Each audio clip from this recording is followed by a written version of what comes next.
चाहिए घर की।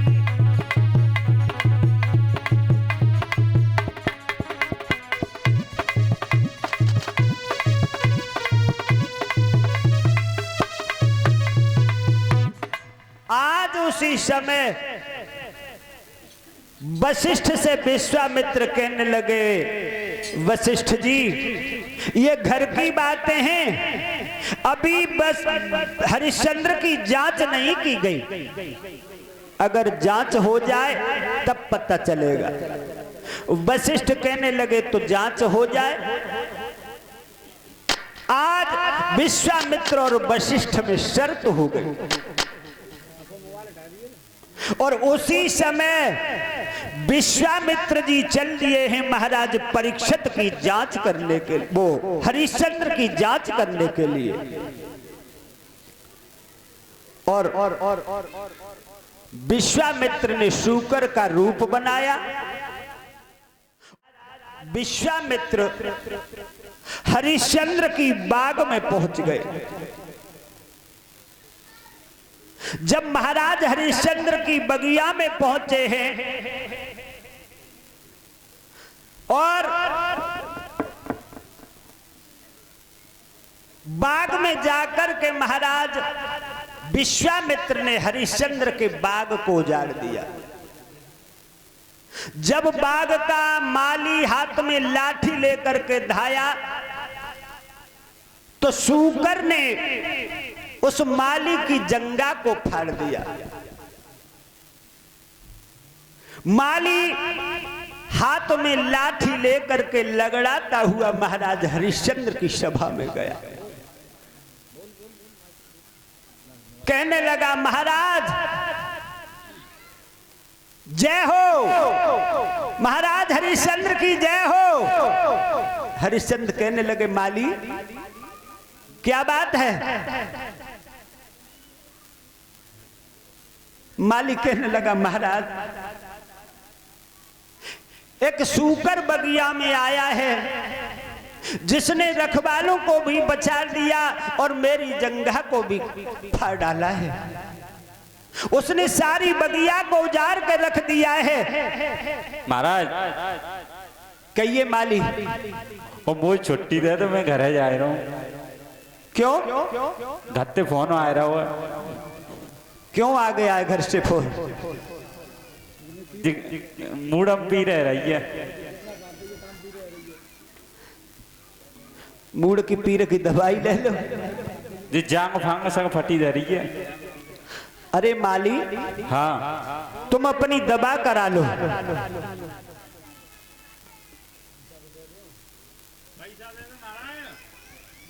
पैसा तो जब तनख्वाह आवेगी तब मिलेगी।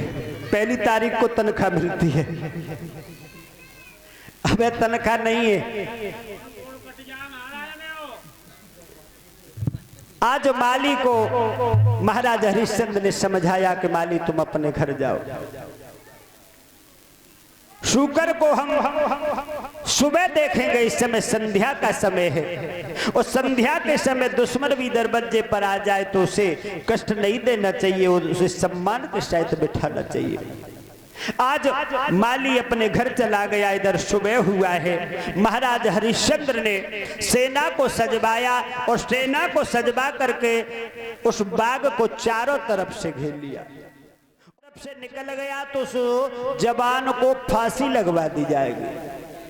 विश्वामित्र विचार करने लगे, अगर हम किसी जवान की तरफ से निकलते तो व्यर्थ में जवान मारा जाएगा, इसलिए हरिश्चंद्र की बगल से ही क्यों न निकले। और इतनी फुर्ती से वो शूकर हरिश्चंद्र की बगल से निकला कि महाराज ने देख तक नहीं पाया। सारे सैनिक आवाज देने लगे, महाराज शूकर निकल गया, पकड़ो। लेकिन महाराज हरिश्चंद्र ने धूल उड़ती हुई देखी, घोड़ा को पीछे डाल दिया। शूकर आगे और महाराज हरिश्चंद्र पीछे पीछे। बियाबान जंगल में पहुंचे हैं और जंगल में वो शूकर एकदम से लुप्त हो गया और ब्राह्मण का रूप बनाया विश्वामित्र ने और ब्राह्मण बन करके महाराज हरिश्चंद्र के पास में आ गए। महाराज हरिश्चंद्र का घोड़ा झाग डाल रहा था। हरिश्चंद्र कहने लगे, आपने मेरा शिकार जाता हुआ देखा है क्या? ब्राह्मण देवता कहने लगे, तुम हो कौन? अरे तुम हो कौन, पहले हमें ये बताओ। हरिश्चंद्र कहने लगे, महाराज हम अयोध्या के राजा हरिश्चंद्र। हरिश्चंद्र, हाँ, तेरा शिकार क्या है? महाराज मेरा शिकार शूकर था। इधर से आपने शूकर को जाता हुआ देखा है? विश्वामित्र कहने लगे, तू हरिश्चंद्र है, हमसे झूठ बोल रहा है, तू हरिश्चंद्र नहीं है। हरिश्चंद्र मैंने सुना है कि बहुत बड़ा धर्मात्मा राजा है, सत्यवादी है, और तू एक शिकार शूकर का करने के लिए निकला है, तू हरिश्चंद्र नहीं है, तू झूठ बोल रहा है। कहने लगा, महाराज मैं वास्तव में हरिश्चंद्र हूं, मेरी बगिया को उजाड़ दिया है शूकर ने। ब्राह्मण देवता कहने लगे, राजन शूकर के भी कोई खेती होती है? अरे उसे तो जो मिलेगा उसे वो खाएगा, शूकर के पीछे न जा। आज बड़ा ही सुंदर अवसर है और मैं भी तेरे ही पास आ रहा था, भगवान ने तुझे मुझे रास्ते में मिला दिया, मेरा कितना बड़ा सौभाग्य है। उतर गया नीचे घोड़ा से। आज हरिश्चंद्र उतर करके आए, कहने लगे, कहिए महाराज मेरे पास आप कैसे जा रहे थे? ब्राह्मण देवता कहने लगे, राजन और वो विवाह का योग्य हो चुकी है और मेरे पास इतना धन नहीं है कि मैं अपनी बेटी के पीले हाथ कर सकूं। किसी लड़के वाले के पास जाता हूं तो कोई 10 लाख मांगता है, कोई 15 लाख मांगता है, और किसी का लगा हुआ लड़का देखता हूं तो बाकी तो कोई सीमा ही ना है। हाँ। वो तो 30 से नीचे, 35 से नीचे नहीं उतर रहा है।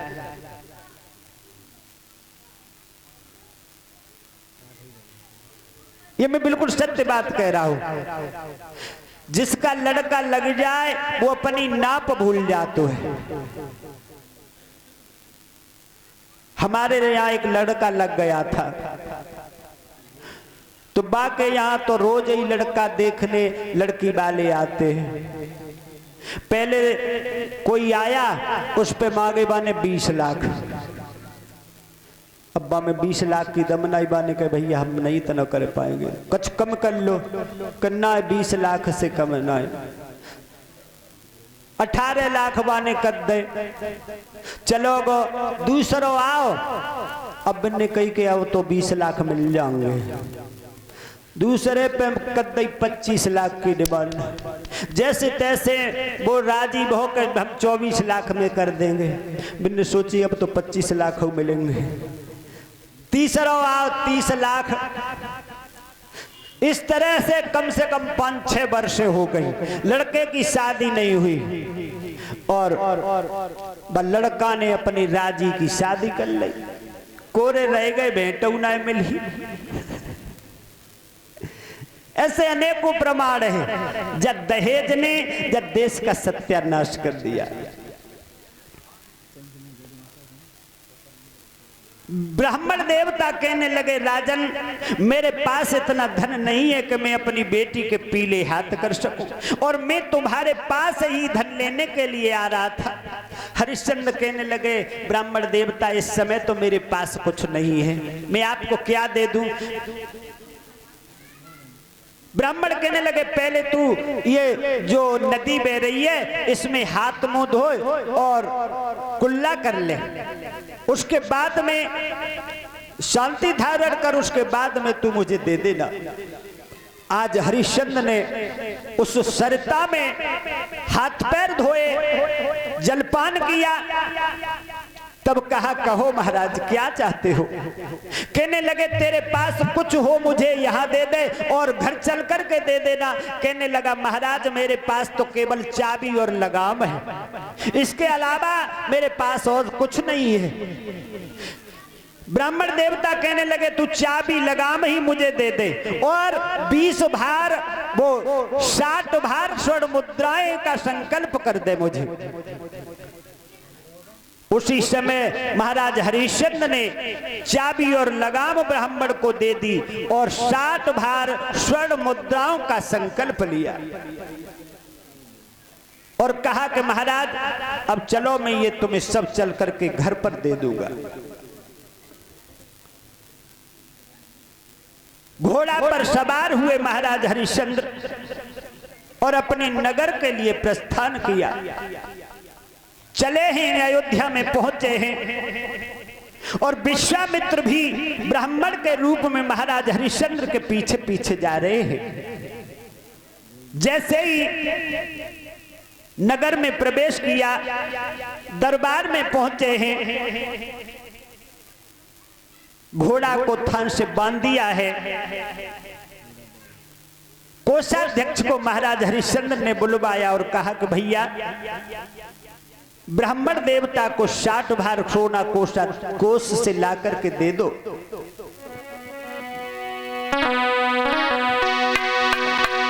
कि कोषाध्यक्ष को बुलवा के और आज्ञा दई सोना लाने की। तब विश्वामित्र ने मुस्का के अरे कह गई बात ठिकाने की।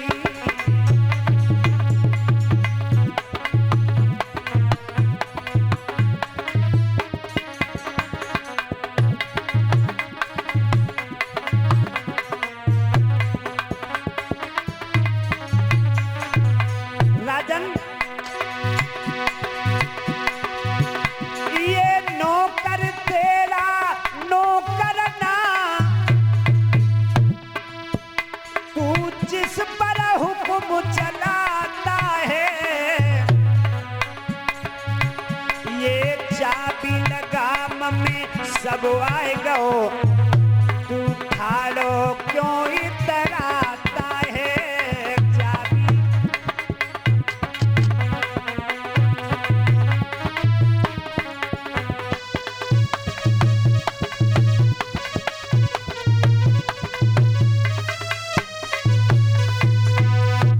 आज उसी समय विश्वामित्र कहने लगे, राजन, जिस कोषाध्यक्ष से तू को खजाना मंगवा रहा है, सोना मंगवा रहा है, ये अब तेरा नौकर नहीं है, ये चाबी लगाम में आ गया और जितना तेरा राज्य है, जहां तक तेरे घोड़ा की टाप गई है, ये सब लगाम में आ गया।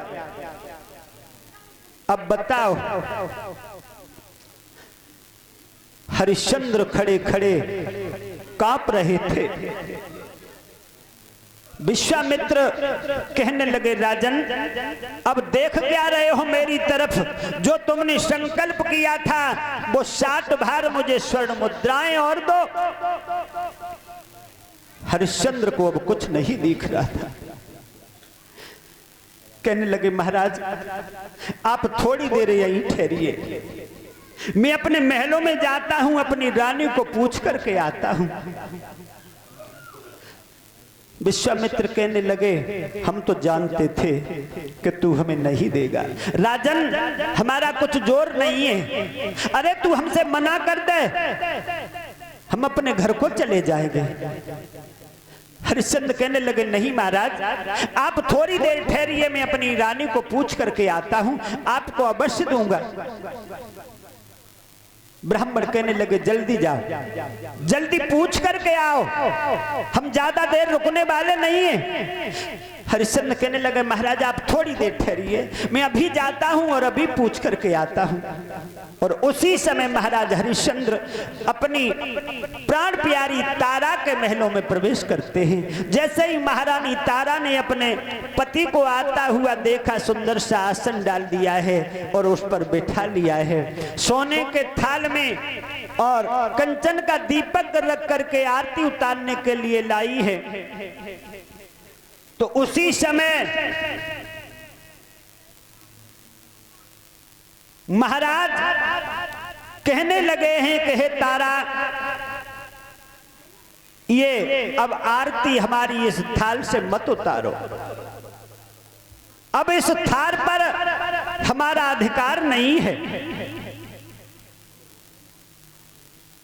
तारा कहने लगी महाराज कहां गया हमारा अधिकार। हरिश्चंद्र कहने लगे रानी एक ब्राह्मण ने हमारा राजपाट सर्वस्व दान में संकल्प करवा लिया है। अब उसका 60 भार सोना अभी बाकी है और वो हमारे पास अब ऐसी कोई संपत्ति नहीं है जो हम 60 भार सोना उस ब्राह्मण को दान में दे सके। ये इसी बीच में योग्यता लाइव स्टूडियो अबागढ़ से 51 रुपए से सम्मानित करते हैं। आप इस योग्यता लाइव स्टूडियो अबागढ़ के माध्यम से ये लाइव देखते रहें और इसे लाइक और कमेंट करते रहें। बोल गोविंद भगवान की। हरिश्चंद्र ने कहा देवी अब हमारे पास वो संपत्ति नहीं है, कुछ नहीं है जो हम 60 भार स्वर्ण मुद्राएं उस ब्राह्मण को दे सके। तारावती कहने लगी महाराज आप क्या कह रहे हैं, आपके पास क्या नहीं है, राज्य ही तो चला गया है और आप इतने दुखी हो रहे हैं। मैं तो अभी बाकी हूं।